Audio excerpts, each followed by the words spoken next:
Hey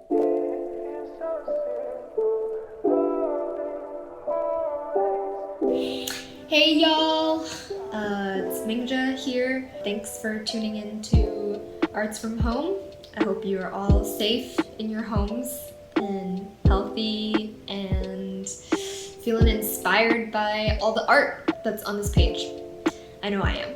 So I'm Mingjia, I'm a composer, I'm a singer, and today I'll be talking a little bit about my compositional process and specifically how I like to create musical ideas that listeners can feel a lot of emotional investment in. So when I sit down to write a song, there's two main components that I like to think about: the idea and the development of the idea, right? The question and the answer, the tension and release. So first of all, the idea. What is an idea, right? What counts? And I think depending on what kind of music you want to make, it could be anything. It can be a question, a concept, a statement. Technically speaking, it could be a rhythm, right? It could be a chord, a texture, anything that you would want to explore in your music. And I think about it a little bit like introducing a theme or a character in a movie. So I'll demonstrate a little bit what I'm talking about in a song that I've written called Friend, where I originally set out to write a song using a scale, right? So that scale was the idea. And here's the whole tone scale, which is what I used. It sounds like this. And here's what I did with it to turn it into a melody.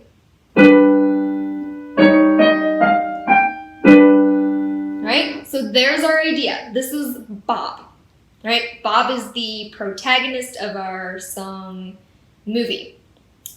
And especially for musicians who are looking to get out of a habit or feel like you're stuck and looking for inspiration, I find that thinking in terms of concepts and ideas to kickstart a piece of music really, really helps. So things you can do are, sticking to a rhythm that really fascinates you, or an interval, or a type of melody, or a type of timbre. It could be an instrument, right? Basically anything to sort of pique the interest of you and your listener.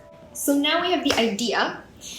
Then comes the fun part, which is developing this idea. And I really love this part especially, which is why a lot of my songs are like 8 minutes long, because this is the part where we get to tell the story of the idea, right?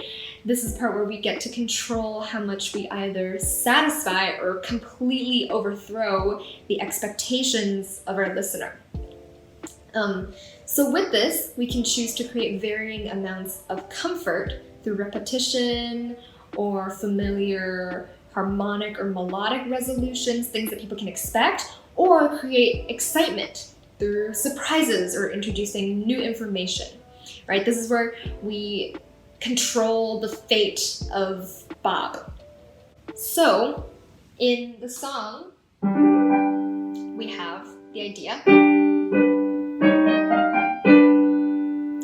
And then what I did is repeated the idea, we just met the character, we're getting a little more familiarized. And after that repetition, I still play this melody, but now the chord is different. It's a new context, right? It's a little bit new, but not completely new so that the audience members feel overwhelmed or lose interest. So in this section, the melody is still sticking to the whole tone scale, but with this next note, we actually break out of that scale. So a new note is introduced. And then coming back, we repeat this again. And this brings a sense of familiarity and comfort because the audience at this point has heard this, right? Like, okay, we know who this character is, we kind of have a sense for what's going on. And this change is again repeated.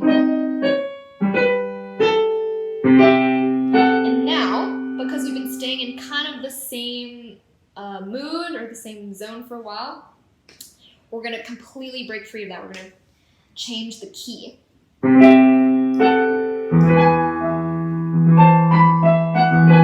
Still sticking to the da da da da da da rhythm, right? So we don't feel completely lost. But we're in a totally different space now.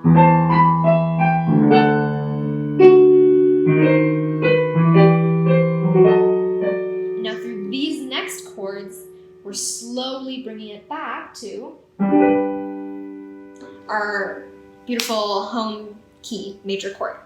Now at this point, I'd like to talk a little bit about reprises and why they're so effective in musical theater and opera, and really in many, many forms of music, because reprises are everywhere, right? A reprise is basically when you take something that's already been introduced and put it in a different context. And so when we think about musical theater, we think about opera, they're usually very, very long, right? So how do we get to maintain the attention of an audience? By taking something that we already know, that because we're more familiar with, we're more open to investing in, and just changing it ever so slightly. And this is the part where it feels almost a little bit mean, because as a composer, or the same way as a movie director, right, there's a small element of manipulation that goes into determining the fates of your ideas or your story, right? There's a sense of grief that the audience goes through or experiences when the idea is brought back, but it's not the same as it was before. And this can be a great tool when thinking about arrangements for your music, or reflecting on or commenting on the lyric using the music. There it is, some of the things I think about when I'm writing music. Thanks for watching and listening, and I hope you can go write some beautiful music today. Please, please, please donate to the GoFundMe link that is in the description of this video and also in the Arts from Home bio. All the proceeds are going towards Toronto Arts Foundation and Black Lives Matter, so please show your support. It takes a lot of work to organize and create something like this, and it's really special. You can find me on my Insta at MING-jee Music, and I have music available on Bandcamp, iTunes, wherever. If you want to talk to me about more of what I discussed in this video, just shoot me a message. I'm always happy to talk about this. And please make sure that you follow Arts from Home to get new content made from local artists like this video. Bye, y'all.